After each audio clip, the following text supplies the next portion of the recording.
Kumpul mainan, kumpul kenangan. Selamat datang ke video SM Collector. Hari ni kita nak unboxing Henshin Belt DX Vrastum Gear. Belt yang dipakai oleh Kamen Rider Flam dalam siri Kamen Rider Garf. Kalau tengok pada desain kotak ni, Kamen Rider Flam menggunakan puding sebagai sumber kuasa dia. Door Puding.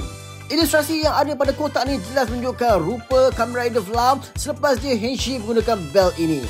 Sekarang jom kita buka dan tengok bunyi apa yang ada bila kita gunakan door puding di belt ini. Let's go!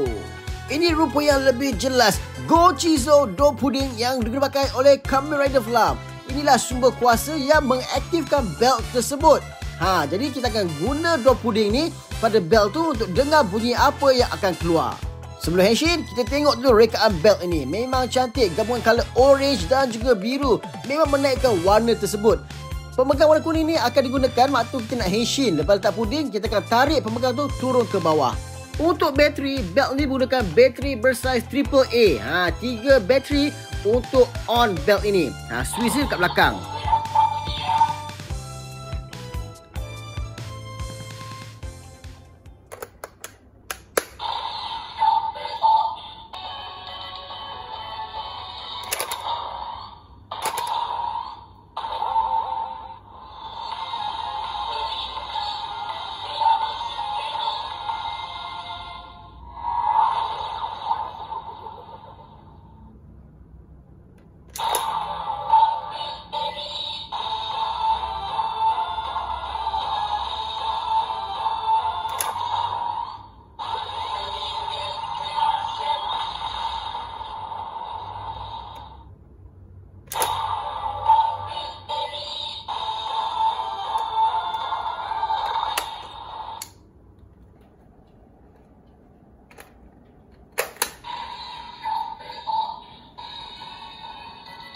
Henshin.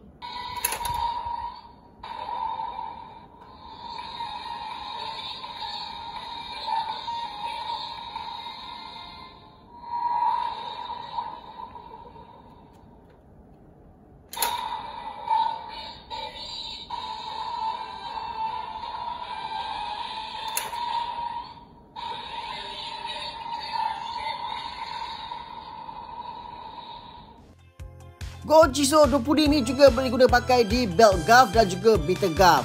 Sekarang kita akan pakai dekat Bitter Garf untuk dengar bunyi apa yang bakal diaktifkan apabila kita guna Go-Chizo ini.